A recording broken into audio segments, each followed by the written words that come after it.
दोस्तों आज स्टार्ट करते हैं बेयर स्ट्रेन थ्योरी। तो बेयर स्ट्रेन थ्योरी क्या है, कैसे काम करती है, क्या है, क्यों इम्पोर्टेंट है, क्या कहानी है इसकी।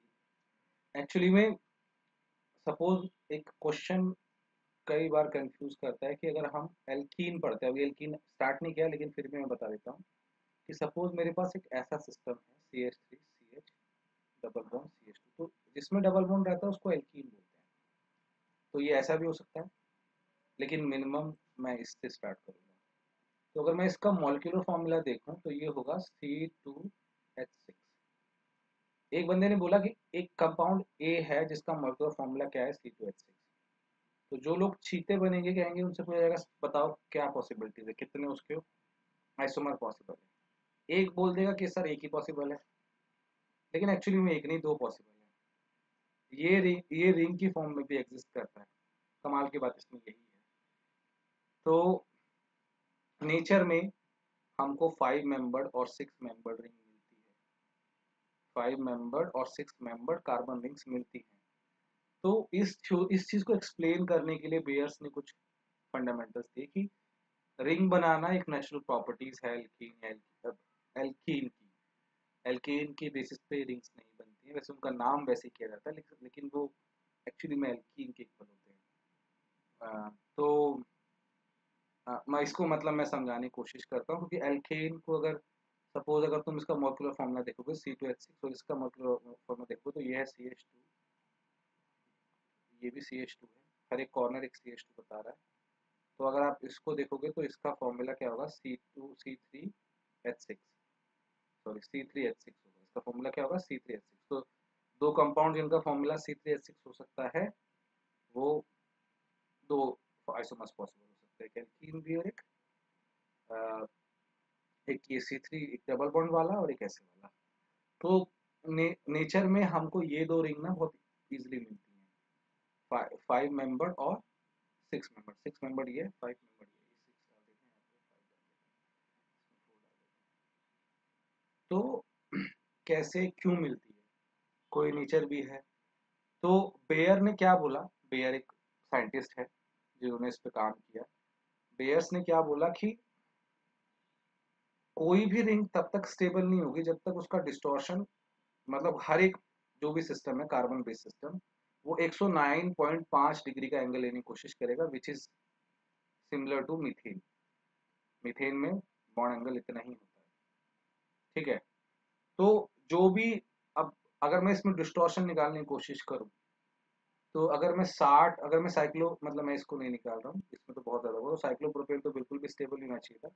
अगर मैं 109 में से 60 घटाऊंगा तो कितना आएगा, इसमें आएगा 49.5।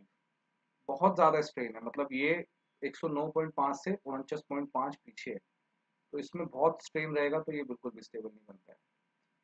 4 की बात करूंगा तो ये स्ट्रेन घट के कितना आ जाएगा, 19.5। स्ट्रेन कितना हो जाएगा ये, 109 से अगर 90 घटाएंगे तो 19.5। लेकिन 5 का जो एंगल है बिल्कुल ऑलमोस्ट 1.5 के अराउंड ही स्ट्रेन प्रोड्यूस कर रहा है। देखिए, इसमें अगर मैं 1.5 बोल रहा हूँ तो इसका मतलब क्या है कि मैंने ये चीज मानी हुई है कि सारे मॉलिक्यूल प्लेनर हैं। यही बेयर स्ट्रेन थ्योरी का बेसिस है, फाउंडेशन ही यही है कि सारे जितने भी मॉलिक्यूल्स उसने साइक्लिक मॉलिक्यूल बोले हैं वो प्लेनर हैं। कहानी उसकी यहीं से स्टार्ट होती है।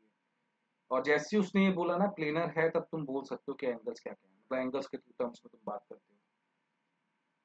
इसके अलावा भी कुछ होता है, वो मैं नेक्स्ट में बताऊंगा, लेकिन हाँ। तो अगर ये 120 है तो ये अराउंड कितना हो गया स्ट्रेन, इसके अगर कंपेयर करेंगे तो ये अराउंड हो गया 11.5 के अराउंड हो गया। ये इसको माइनस बोल देते हैं, पॉजिटिव ना बोल के, कि मतलब ये 11.5 आगे है, ठीक है। तो अगर ये 11.5 आगे है तो यानी इसके पीछे जाने की कोशिश करेगी। तो अब सबसे कम स्ट्रेन किस में है, सबसे कम स्ट्रेन है इन दो सिस्टम में, इसमें 1.5 है, इसमें 11.5 है। इस मालूम में तो बहुत ज्यादा था। इसीलिए नेचर में हमको 5 मेंबर और 6 मेंबर रिंग्स ही मिलती हैं।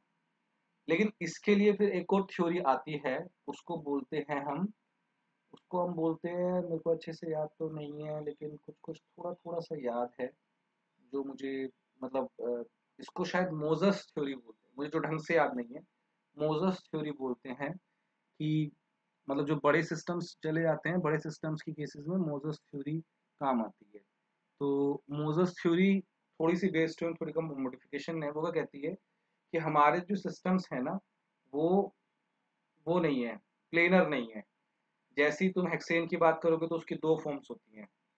वैसे तो चेयर फॉर्म ही सबसे स्टेबल होती है, लेकिन चेयर के अलावा भी बहुत सारी फॉर्म्स होती है। तो तुम देखो ये कैसी दिख रही है, ये एक तरीके की चेयर जैसी दिख रही है। इसको अगर तुम वैसे बनाना चाहो तो ये ऐसे बनती है, ये चेयर है। थोड़ा और साफ से बना देते हैं। हे भगवान, मैं चेयर नहीं बना पा रहा हूँ। चेयर थ्योरी, इसको चेयर बोलते हैं। ठीक है। तो नेचर में ये वाला सिस्टम चेयर की फॉर्म में मिलता है। ये फिर भी प्लेनर मिलता है, लेकिन इसका एक्सप्लेनेशन क्या है, बेयर के हिसाब से सिर्फ 1.5 डिग्री कम है ये रेट्रोइडल सिस्टम से, that's why that is very stable. और इसी तरीके से, और इसमें जो है मोजस थ्योरी लगती है। मोजस थ्योरी बोलती है कि इसमें जो अ, ये एक्चुअली में प्लेनर है ही नहीं, ये चेयर फॉर्म में एग्जिस्ट करता है इसीलिए। और इसका जितना भी एंगल स्ट्रेन है सब रिलैक्स हो जाता है, एंगल कुछ भी रहे, लेकिन चेयर चेयर फॉर्म में आने की वजह से इसमें काफी स्टेबिलिटी आती है। तो बेयर्स थ्योरी इसी को बोलते हैं। और ये जो एंगल का जो डिफरेंस है 109 माइनस 109.5 माइनस एक्स, और एक्स क्या है, जो भी इनके एंगल्स है। साइक्लोप्रोपेन में 60 है तो यहाँ पे एक्स 60 होगा। ब्यूटेन में ये 90 है।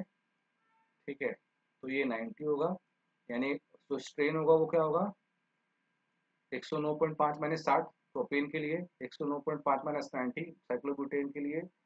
साइक्लोपेंटेन के लिए ये होगा 1.5, क्योंकि एंगल कितना होता है 108.5, 108 ही होता है वैसे तो, डिग्रीज में है सब। ठीक है। तो और इस वाले में चेयर में तो बाय डिफॉल्ट 120 होता ही है साइक्लोहेक्सेन में। तो स्ट्रेन थ्योरी यही बोलती है। ठीक है। तो मेरे को लगता है कि मैंने काफी कुछ अच्छा इसमें कंपेयर कर दिया। ठीक है। तो आप जब चाहें इस वीडियोस को देख सकते हैं जब आपका मन करे, लेकिन आप जितना इस इन टॉपिक्स को पढ़ेंगे उतना आपके लिए अच्छा रहेगा। मैं कोशिश करूंगा कि जितना कॉन्सेप्ट इसमें उठा के ला सकूं उतना कॉन्सेप्ट उठा के लाऊंगा। आपको इन्फॉर्मेशन मिलती चली जाएगी, आपको सीखते सीखते चले जाएंगे। और ऑर्गेनिक केमिस्ट्री कॉम्पिटिटिव एग्जाम्स की जान है, ध्यान रखना।